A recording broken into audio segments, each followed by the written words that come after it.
Bonjour, moi c'est Maxime, j'ai 28 ans, je suis champion d'échecs et voici mon 24 heures Wiz.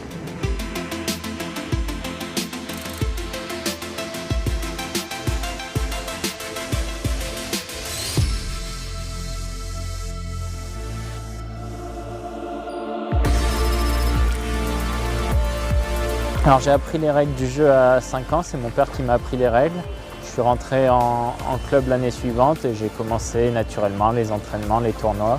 Comme j'ai accroché, j'ai continué. Donc ça, alors c'est le trophée le plus important, c'est ma victoire à un tournoi ultra important aux US. Donc j'avais battu le champion du monde Carlsen à cette occasion. L'idée quand je me prépare pour un tournoi, ça va être d'avoir mon répertoire justement de lignes qui est bien en place, donc d'avoir le moins de failles possible et d'avoir pour chaque adversaire des petites idées de comment les piéger eux. En fait, le résultat nul est le résultat de loin le plus probable aux échecs actuellement à top niveau.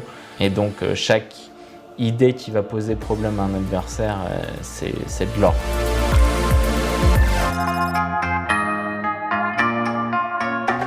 Quand j'étais jeune, évidemment, j'ai regardé les parties des champions du monde historiques. Le joueur pour lequel j'avais le plus d'admiration, c'était Fischer, qui avait vaincu à lui tout seul l'armada soviétique, enfin lui tout seul ou presque.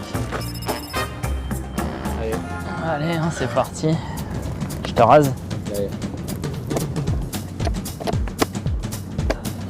Je suis un joueur plutôt agressif et créatif, mais après, de manière générale, on est obligé au top niveau, on est obligé d'être assez uniforme, d'être capable de jouer un peu tout style de position. Mais tu cherches, hein? Non, mais je cherche. Tu cherches complètement. Le mec est complètement fou. Team Challenge, c'est de jouer contre les meilleurs joueurs du monde, c'est vraiment mon plaisir perso. De faire partie de ce groupe-là, de maintenir ma place, peut-être de l'améliorer. L'objectif suprême, ce sera le titre de champion du monde, évidemment.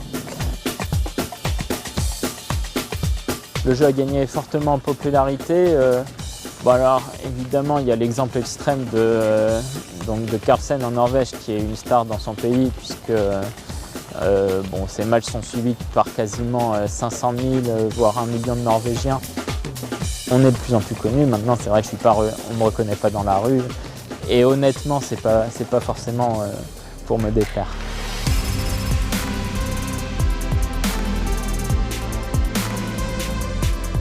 Fin de la journée off à Paris. Demain, je repars à Düsseldorf. Ciao!